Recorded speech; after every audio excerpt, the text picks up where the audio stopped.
갖고 있다고 주장하는 것은 오류입니다. 아까 말씀드렸죠. 하나님께서 이스라엘을 구원하시기로 하셨지만 이스라엘을 그걸 거부하셔서 이스라엘을 구원하시는 것을 잠깐 보류하시고 새로운 구원의 패러다임을 하나님께서 만드시기 위해서 교회라는 것을 선택하셨다라는 것입니다. 그래서 구약의 이스라엘과 신약의 교회는 상관없는 것처럼 이들이 이야기하고 있는 것은 오류다라는 것입니다. 세대주의 신학이 갖고 있는 결정적인 원리들 중에 하나는 이스라엘과 교회 사이에는 근본적인 구별이 있다는 것입니다. 세대주의자들은 이스라엘과 교회는 항상 분리되어야 한다고 말합니다.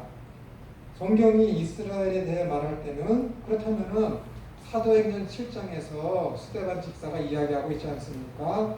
이스라엘의 광야 생활을 가지고 광야 교회다라고 그렇게 이야기했고, 예수님께서는 누가복음 끝절에서 엠마오로 가는 그 두 제자를 향해서 구약에 있는 모든 성경들을 가리켜서 뭐라 그랬어요?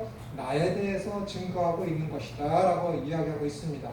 그렇기 때문에 구약과 신약에 상관없다라는 것은 어불성설이다, 오류다라고 우리가 알 수가 있는 것입니다. 성경이 이스라엘에 대해 말할 때는 그것은 교회를 의미하는 것이 아니고, 성경이 교회에 대해 말하는 경우 그것은 이스라엘을 의미하는 것이 아니다라고 이 세대주의자들은 이야기하고 있습니다. 성경에는 아직도 성취되지 않은 이스라엘에 주어진 구약의 약속들이 있기 때문에 이 약속들은 아직도 미래에 반드시 성취되어야 할 것이라고 주장을 합니다. 그러나 스데반은 출애굽한 이스라엘 백성을 가리켜서 광야교회라고 부르는데, 이것은 구약의 이스라엘의 신약의 교회를 상징한다고, 모형한다고 볼 수 있는 것입니다. 그리고 시온과 예루살렘이란 단어들은 이스라엘 백성들의 수도인 예루살렘이 서 있는 언덕들 중에 하나를 구약에서는 종종 의미하고 있습니다. 신약은 이 용어들의 의미를 확장시키고 있습니다. 그러나 너희가 이른 곳은 시온산과 살아계신 하나님의 도성인 하늘의 예루살렘과 천만 천사와 하늘에 기록한 장자들이 총회와 교회와 만민의 심판자이신 하나님과 및 온전케 된 의인들의 영들과 새 언약의 중보자이신 예수님과 및 아벨의 피보다 더 낫게 말하는 뿌린 피니라, 이렇게 되어 있습니다. 그렇기 때문에 신약에서 이야기할 때 구약에서 이야기하는 시온산이나 예루살렘은 같은 것이며 한 곳을 가리킨다라는 것이죠. 여기서 하늘의 예루살렘이란 용어들은 유대인과 이방인을 포함하는 일군의 구속받은 성도들을 가리키고 있으며 틀림이 없습니다. 또한 요한 사도가 본 하나님께로부터 하늘에서 내려온 그 예비한 것이 신부가 남편을 위하여 단장한 것과 같은 이 새 예루살렘은 유대인 신자만을 포용하기에는 너무도 큰 포괄적인 용어입니다. 그러므로 이 새 예루살렘이라는 것은 뭐예요? 이스라엘만 가리키는 것이 아니라 하나님을 믿어서 구원받은 모든 구속받은 자들을 가리켜서 신약에서 뭐라고 부른다고요? 예루살렘이다, 새 예루살렘이다 라고 부른다라는 것입니다. 그러므로 예루살렘이라는 단어가 구약에서는 이스라엘 백성을 의미하고 있으나 신약에서는 예수 그리스도의 온 교회를 가리키는 데 사용되고 있음을 우리는 알 수가 있습니다. 그렇다면 이스라엘에게 미래가 없단 말입니까? 물론 있습니다. 그러나 이스라엘의 신자들의 미래가 이방인 신자들의 미래와 분리될 수는 없습니다. 이스라엘이 소망하는 미래는 동시에 이방인들이 소망하는 미래이기도 합니다. 똑같은 미래, 똑같은 약속 아래 지금 존재하고 있는 것입니다. 즉 그들의 소망은 예수 그리스도를 믿음으로 말미암는 구원과 궁극적 영화입니다. 따라서 이스라엘의 미래는 1000년 동안 계속되어질 팔레스타인 지방에서의 정치적 왕국으로 이해될 것이 아니라 모든 하나님의 백성들과 함께 영화롭게 세워진 땅에서 함께 공유하고 나누게 될 영원한 복된 상태라는 차원에서 이스라엘의 미래를 이해해야 할 것입니다. 그러나 21세기가 되면서 메시아닉 주, 그러니까 유대교를 믿다가 기독교로 개종한 유대인들, 이 메시아닉 주가 이전 세기에 비해서 현격하게 증가하면서 개신교에 큰 관심을 불러일으키고 있습니다. 개신교회의 일부 목회자들이 큰 관심을 갖게 된 이유는 복음이 이스라엘로 다시 들어가게 되면 그리스도의 재림이 매우 가까웠다고 믿기 때문에 그렇습니다. 그러나 이 믿음은 잘못된 것입니다. 주님께서 마태복음 24장 14절에서 이 천국 복음이 모든 민족에게 증언되기 위하여 온 세상에 전파되리니 그제야 끝이 오리라고 하신 말씀을 바탕으로 하여 천국 복음이 온 세상에 전파되는 것을 이스라엘로 다시 복음이 들어오게 되는 것으로 이해하고 있기 때문에 어떻게 된다는 거예요? 이스라엘이 회개하게 되면은 예수님께서 재림하실 것이다 라고 믿고 있다는 것이죠. 그러나 그 믿음이 잘못됐다는 것입니다. 그러나 주님께서는 부활하신 후에 제자들에게 사도행전 1장 8절에서 오직 성령이 너희에게 임하시면 너희가 권능을 받고 예루살렘과 온 유대와 사마리아 땅끝까지 이르러 내 증인이 되리라고 하셨습니다. 이 말씀이 지역적 순서를 말씀하시는 것은 아니겠으나 복음이 온 세상에 전해지게 될 것을 말씀하시는 것으로서 천국 복음이 반드시 예루살렘으로 다시 돌아와야 함을 말씀하고 있지는 않으면 우리가 그냥 눈금만 봐도 확실히 알 수 있습니다. 세상 끝, 즉 그리스도의 재림은 천국 복음이 세상 끝까지 전해져야 합니다. 여기서 세상 끝이란 세상에 흩어져 있는 잘 들으세요. 여기서 세상 끝이라는 것이 무엇이냐면은 세상에 흩어져 있는 것, 천국 복음이 세상 끝까지 전해지면은 그때서야 주님께서 재림하신다고 했는데 이 본문에서 세상 끝이라는 것은 세상에 흩어져 있는 택하신 백성들, 그러니까 14만 4천 명, 1000년 동안 교회 시대, 성령 시대에 복음이 전파되는 것, 그러니까 택하신 백성들 빠짐없이 찾아 구원하시는 것을 가지고 뭐라 그러는 거예요? 세상 끝까지 복음이 증거된다는 거예요. 숨겨져 있는 모든 택하신 백성들을 성령님이 찾아내서 구원해 주시는 그것을 가지고 뭐라 그래요? 세상 끝이라고 그래요. 세상 끝. 세상 끝. 그들에게 천국 복음이 전해지는 지리적, 시간적, 양적 충만을 가리키는 것이 세상 끝이다라는 영적인 의미, 구속사적인 의미다라는 거예요. 그러니까 주님께서 오시는 건 어떻게 되는 거예요? 택하신 백성들을 다 찾아내서 이른 양을 찾으시는 예수님, 그 택하신 백성들을 다 찾아내는 것을 뭐라고 그런다고요? 14만 4천 명이 구원받는 것. 이해되세요? 이 14만 4천 명을 다 찾아내서 구원하는 기간이 언제라고요? 1000년. 그게 1000년 왕국이에요. 이것을 가지고 다른 말로 뭐라고요? 세상 끝이다라는 거예요. 그래야 세상 끝이 오는 거예요. 그러니까 예수님께서 마태복음 24장에서 야 대환란이 너에게 임할 것이야. 그런데 내가 너에게 막 명령하는데 너희들이 행해야 될 일이 하나 있다. 그게 뭐라고? 천국 복음을 증거해라. 대환란 기간 중간에 이 교회 시대 때, 이 환란의 시대 때, 이 대환란의 시대 때 믿는 자들이 해야 될 일은 하나밖에 없어요. 그것이 뭐라고? 천국 복음을 전하는 거예요. 천국 복음이 뭐라고? 예수 그리스도 가르치신 거, 십자가, 하나님이 누구이시며 예수님이 누구이신지, 그분이 와서 하신 일이 무엇인지, 그분께서 하신 일이 천국 하나님 나라이기 때문에 하나님 나라에 대해서 전하는 거예요. 끝까지 전하려면 어떻게 된다고? 우리가 영생의 삶을 살아야지. 그 영생의 삶이 뭐라고요? 거듭난 삶, 새로운 피조물로서의 삶, 자기를 부인하고 자기 십자가를 지는 삶, 그거라니까. 성령의 열매를 맺는 삶. 오직 의인은 믿음으로 말미암아 살리라 한것 같으니라라는 것처럼 믿음으로 사는 삶. 그것이 뭐예요? 천국 복음을 증거하는 삶이라니까요. 오직 너희가 성령을 받으면은 예루살렘과 유대와 사마리아 땅끝까지 이르러 내 증인이 되리라. 그래서 증인이 뭐라고요? 마라타스, 순교라니까. 거기 왜냐하면은 이 초대교회 때 내가 예수님을 증거하는 증인으로 산다는 것은 뭐예요? 순교할 각오로 증거하는 거야. 복음을 증거하다가 잡히면 어떻게 돼요?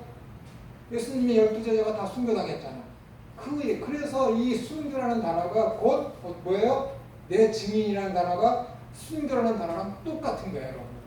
그래서 너희들이 예루살렘과 유대와 사마리아 땅끝까지 내 증인이 된다는 것은 어느 지역에 가든지 너희가 믿음의 삶을 포기하지 말고 하나과 같이 에스더와 같이 죽으면 죽으리라라는 자기 부인과 자기 십자가를 지는 믿음의 삶, 영생의 삶을 포기하지 않고 끝까지 살아가는 그 삶이 뭐라고? 너희는 예루살렘과 유대와 사마리아 땅끝까지 이르러 내 증인의 삶을 살아가는 거라니까요. 여러분, 거지처럼 살고 진짜 개떡 같은 나쁜 그리스도인으로 살면서 저 외국 캄보디아, 이 중앙아시아에 가서 하나님 욕은 욕대로 다 먹이면서 생활은 개떡같이 하면서 예수님 믿으라고 증거하는 사람이 있다는 거예요, 여러분. 내가 그런 목사님 몇 분 알고 계십니다.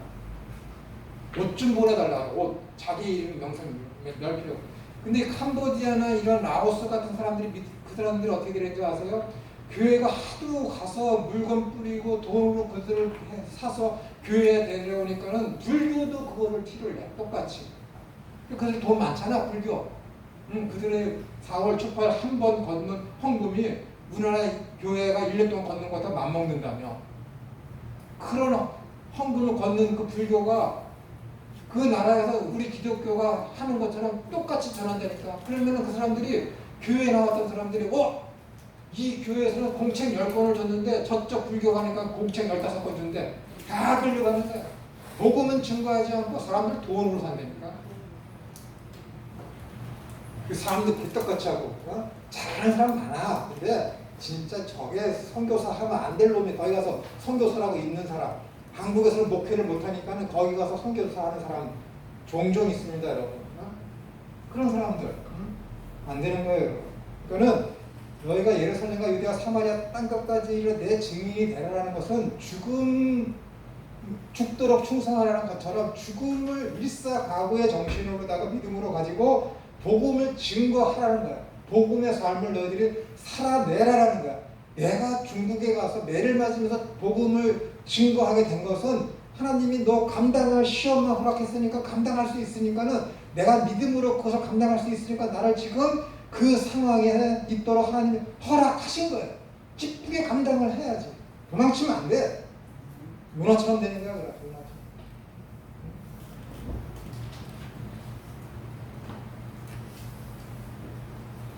그러니까 그런데 세상 끝이란 영혼을 이스라엘의 예루살렘에서 시작하여 다시 예루살렘으로 돌아오는 것이라고 이해하는 것은 뭐예요? 잘못된 거예요. 우리는 이것을 복음적이며 영적으로다가 성경을 읽고 해석해야 돼요. 왜냐하면 성경은 뭐예요? 하나님의 감동, 성령의 감동으로 영적으로 기록된 것입니다. 그렇기 때문에 이 성경의 기록 목적이 뭐라고요? 구원의 진리를 알리기 위해서 쓰여진 거라고요. 구원의 진리를. 구원이 어떻게 우리에게 이루어지는지를. 그것이 창세기 1장 1절부터 요한계시록 21장 20절까지 해서 다 기록된 것이라고. 그런데 그것을 내 편리주의로다가 내 문화적 타입과 내 철학적 사고방식에 입혀서 성경을 읽고 해석하면 되겠습니까? 내가 성경의 사상에 젖어들고 내가 성경의 문화적 흐름에 빠져들어서 거기에서 내가 녹아져서 그렇게 해석을 해야지 성경을 정확히 그래도 구분할 수 있고 내가 이해할 수 있는 것이지. 그렇기 때문에 저번 주에도 말씀드렸지만 철학을 여러분들이 세상의 문화를, 세상의 사상을 여러분들이 아셔야 돼요. 무엇이 잘못됐는지, 무엇이 비성경적인지, 무엇이 성경적인지, 무엇이 다른 문화인지 그것을 아셔야지. 근데 그걸 모르면서 그냥 하나님의 말씀만 증거하면 그들이 들을 수 있을 것 같습니까? 아니에요, 여러분. 제가 조금 전에도 팀 켈러에 대해서 말씀드렸지만 그 팀 켈러라는 사람이 왜 대단하냐면은 여기 성경이 있습니다. 그리고 여기 설교자가 있어요. 그리고 여기 청중이 있습니다. 그리고 여기에 예수 그리스도가 계신 거예요. 예전에는 이 설교자가 성경을 해석을 해. 그리고 이쪽으로 직접 해요. 직접. 끝이야. 끝. 여기서 말씀이 이렇게 됐으니까 이거 들으라라는 거야. 명령이죠. 그러니까 그러나 조금 더 요즘에 그 가장 그냥 결론만 말씀드리면은 이 팀 켈러 목사가 하는 설교 유형은 어떻게 되냐면은 먼저 이 사람들을 이해를 하는 거예요. 이렇게 서로 상호 교류를 합니다. 그래서 말씀을 봐요. 그리고 이들을 이렇게 증거를 합니다. 그러나 이 성경 말씀을 그대로 증거하는 것이 아니라 이 성경 말씀에 해석된 부분에 대해서 증거를 해요. 그리고 이들이 어떤 A라는 문화에 쌓여 있어. A라는 문화에 완전히 쌓여 있어. 근데 그것이 문화에 접어들어 있기 때문에 자기 자신들의 삶이 익숙해 있기 때문에 그것이 죄인지 오류인지 잘못인지 전혀 몰라. 그냥 잘 되고 있으니까 그것이 옳은 것인 줄 알아. 근데 그것 A라는 것은 잘못되어 있기 때문에 너희들의 삶을 A다시로 바꿔야 돼. 어떻게 바꿔야 돼? 할 때 이 설교자가 이 사람들의 상황을 다 이해한 다음에 예수 그리스도를 소개시켜 주는 거야. 예수 그리스도. 그러니까 이 사람들이 우리가 믿는 예수님은 이러셨구나.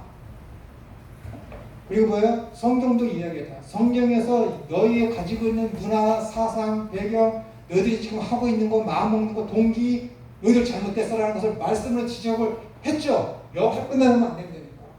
어디서 끝나면 우리의 스승이시며 우리의 구원자시고 메시아이신 우리 주 예수 그리스도를 소개시켜주는 것이지. 너희가 믿는 자라면, 예수님을 믿어 믿는 자라면 그분을 따라야지 하는 거야. 그러니까 사람들이 변화가 일어나요. 똑같은 일을 해요. 똑같은 일을 해요. 근데 그 동기가 다른 거예요. 동기가 다른 거예요. 같은 교인이고 같은 교회 다니면서 같은 일을 하는데도 그 동기가 달라요. 동기가. 거기서 진짜와 가짜가 정체가 드러나는 거예요. 정체가 드러나는 거예요. 이 팀 켈러라는 목회자가 그 이야기를 하는 거예요. 계속해서 그 이야기를 하는 거예요. 너희의 문화 성경적으로 봤을 때 잘못됐어. 그 도전을 계속 주는 것이죠. 그 요즘에는 이 문화라는 것이 형성이 어떻게 됩니까? 종교와 철학, 사회적인 어떤 환경에 의해서 만들어지는 것이 문화잖아요. 근데 그것이 내가 기독교 문화에 젖어 있음으로 말미암아 그것이 좋은 것이고 그것이 기독교 문화이기 때문에 옳은 것인 줄 알아요. 그러나 기독교는 문화가 아니거든. 기독교는 기독교예요. 기독교는 종교가 아니거든. 기독교는 기독교라니까 여러분. 제가 말씀드렸죠. 종교와 기독교는 완전 다른 거라니까. 종교는 인간이 만들어낸 믿음이지만은 기독교는 하나님이 주신 믿음이에요. 요한복음 6장, 요한복음 10장, 에베소서 2장, 빌립보서 2장 허다한 성경을 보십시오. 믿음은 뭐라고? 하나님의 선물이라고. 하나님이 너희를 내게로 보내주지 않으면 아무도 나에게 올 자가 없다라고. 너희가 성령을 받지 아니하고서는 하나님은 아버지라 나를 주님이라 고백할 자 아무도 없다고. 여러분이 믿음이 있으면 여러분의 믿음은 뭐예요? 여러분이 만들어낸 믿음이 아니니까 하나님이 주신 믿음이야. 세상 믿음하고 완전 근본적으로 다르다니까. 이런 것을 그걸 다른 말로 뭐라 그래? 불가항력적 은혜라고 그러는 거야. 거부할 수 없는 은혜. 하나님이 택했어? 믿음을 주시기로 했어. 그럼 어떻게 돼? 성령님께서 날 찾아오셔. 택자님 찾아와. 그래서 그 마음을 어떻게 온유하게 해. 온유한 자는 복이 있나니 땅을 유업으로. 땅이 뭐야? 하나님의 나라. 내 마음이 딱딱해. 성령님이 조금 전까지 내가 하나님을 믿지도 않았어. 그런 믿음이 어딨어? 그런 하나님이 어딨어? 그래갖고 아덴 사람들처럼 나는 지혜가 충만하기 때문에 하나님 이 사람이 보내주는 이 복음이 하나님의 말씀이 이 천국 복음이 미련하게 보이는 거야. 미련하게. 그 어떤 이들은 유대인들처럼 징조를 구해. 이 징조를 보여줘봐. 내가 그럼 믿을게. 보여줘도 안 믿어. 하나님의 말씀 아무리 증거도 미련하게 보여. 너무도 마음이 급박한 거지. 돌처럼 굳어져 있지. 근데 성령이 내 속에 들어오셨어. 하루아침에 내 마음이 부드러워진 거지. 하나님을 믿어. 마음이 온유해져서. 그 사람들이 뭐야? 하나님 나라를 유업을 받는다니까. 여러분, 믿음은 하나님이 주신 거예요. 하나님이 선택했지. 하나님이 나를, 성령님을 주셔서 나를 예수님으로 끌고 가지 안 갈 수가 없다니까는 하나님이 주신 믿음, 다른 말로 하면 뭐라고? 불가항력적 은혜. 거부할 수 없는 은혜라니까요. 누구도 여기서 하나님 택했으면 거기 빠져나올 자가 없어. 그 다음 믿음이 생겼어. 믿음으로 말미암아 믿음으로 믿음에 이르게 하나니 그 믿음에 이르게 되는 그 믿음 여러분 책임이야. 하박국과 같이 아무나 그 믿음을 갖는 것은 여러분들이 훈련받고 했을 때 감사함으로 순종하면서 내가 일사각오의 믿음으로 갖게 되면은 하박국과 같은 아무나후의 믿음을 여러분들이 소유하게 되는 거예요. 하나님이 그것을 만들어 가신다니까. 그것을 가지고 뭐라 그래요? 거룩하고 흠없는 존재가 돼요. 거룩하고 흠없는 존재. 거룩하고 흠이 없다는 것은 내가 뭐 율법을 잘 지키고 하나님의 법들을 잘 지키고 윤리적이고 철학적이고 고상한 그런 삶을 사는 것 같고 거룩하고 흠이 없다라고 하시면 안 됩니다. 너희는 그리스도의 편지니, 너희는 그리스도의 향이니, 응? 그게 뭐예요? 예수님을 증거하는 그 삶이 거룩하고 흠이 없는 건데 그 삶을 살아가는 유일한 방법이 무엇이냐면은 믿음의 삶이야. 그 믿음의 삶에서 가장 우리를 힘들게 하고 난감해하지만 반드시 해내야 되는 과정이 무엇이냐면은 자기 부인과 자기 십자가를 지는 거예요. 그런 사람들이 뭐예요? 성령의 열매를 맺게 되는 것이죠. 하나님의 말씀은 운동력이 있어. 그의 심령과 골수를 쪼개고도 남음이 있다. 우리의 심령과 골수를 쪼개는데 얼마나 아프겠습니까? 얼마나 아프겠어요? 골수를 쪼개고. 우리 집사람이 서울대병원에 입원하게 됐어. 근데 골수를 뺐거든요. 똑같은 자세를 10분 이상 취하지 못해. 얼마나 아프면 얼마나 큰 고통인데.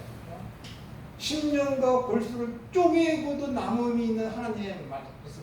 하나님의 말씀이 여러분에게 임했을 때 여러분들이 자기 십자가를 자기 부인을 하는 삶은 그러한 고통이 따릅니다. 그걸 해낼 수 있느냐는 거지. 그걸 해내면 뭐예요? 믿음으로 믿음에 이르게 되는 삶. 거룩하고 흠이 없는 존재로 나아가는 삶. 그리스도의 편지로서 그리스도의 향으로서 우리가 살아가는 삶.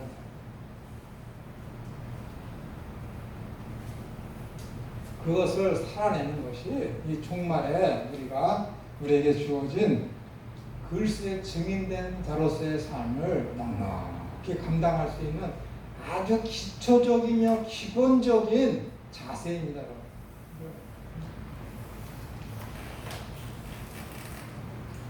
그래서 주님께서 마태복음 24장 30절부터 32절에서 그때의 인자의 징조가 하늘에서 보이겠고 그때의 땅의 모든 족속들이 통곡하며 그들이 인자가 구름을 타고 능력과 큰 영광으로 오는 것을 보리라.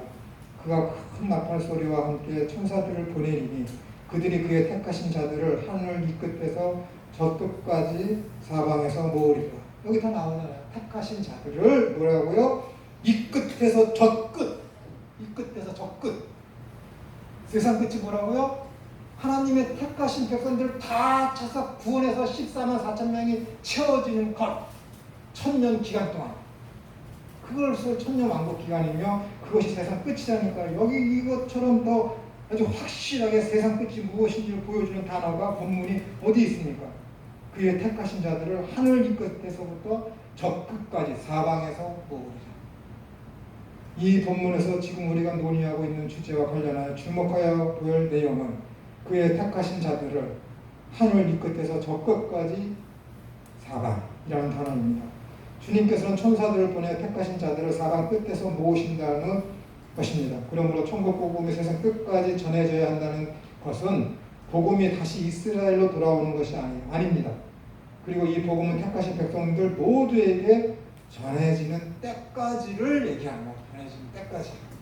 그러므로 세상 끝이란 지리적이며 양적으로서 이 모든 것이 충만해질 때, 다시요. 그러므로 세상 끝이란 지리적이며 양적으로서 이 모든 것이 충만해질 때까지 그리스도께서 재림하시는 기간이 된다는 것입니다. 천국 복음이 택하신 백성들에게 다 적응돼서 다 구원받으면은 그때 주님께서 재림하시는 거예요. 그래야 주님께서 심판하실 때 택하신 백성들은 하나도 나고자 됨이 없이 둘째 사망에 안 처해지는 것입니다. 그렇지 않습니까? 둘째 사망은 첫째 부활을 당한 사람들은 둘째 사망이 그들에게 없어요. 둘째 사망은 누구에게만 있어요? 하나님을 믿지 않고 죽었던 자들, 그들에게만 둘째 사망이 임하는 거예요. 둘째 사망. 이미 믿지 않는 살아있는, 육체적으로 살아있지만 하나님을 믿지 않는 이들은 이미 죽은 자예요. 죄와 허물로 죽은 자. 첫째 사망에 처해져 있다니까요. 우리도 본질상 진노에 자나했다가 죄와 허물로 죽었는데 하나님께서 우리를 살리셔서 첫 번째 부활에 임했죠. 근데 이들은 어떻게 돼요? 이미 믿지 않는 자들은 첫째 사망에 있다니까. 우린 첫째 사망에서 살림을 받아서 부활한 자들이고, 믿지 않는 자들은 뭐예요? 이미 첫째 사망에 있는 자들이야. 또 믿지 않고 첫째 사망에 있는 죽은 자들도 있지. 그들까지 포함돼서. 그런데 주님께서 재림하시는 그때 어떻게 되는 거예요? 믿지 않고 죽었던 자들도 살아나. 살아서 있지만 믿지 않는 자들도 어떻게 주님 앞에 가서 다 살아있는 존재로 있어. 그들은 어떻게 돼요? 영원한 지옥불에 떨어지는 둘째 사망이 그들에게 임한다라는 거예요. 무섭지 않습니까? 그러나 믿는 자들에게는 뭐예요? 둘째 사망이 그들에게 왕노로 타지 못하리라. 얼마나 복된 말입니까? 이것처럼 큰 상급이 어디 있어요? 이것처럼 큰 축제가 어디 있겠습니까? 다시는 죽음이 없는, 이것을 소망하며 살아갈 때에 이 땅에 있을 길면 120년, 130년이라는 이 인생 동안에 좀 고통당하면 어때? 좀 부족하면 어때? 좀 없으면 어때? 좀 있는 건 남에게 나눠주면 어때? 여러분 갖고 있는 거 좀 김천원한테 주면 어때? 어? 그러는 거지. 그렇게 살아야지. 어?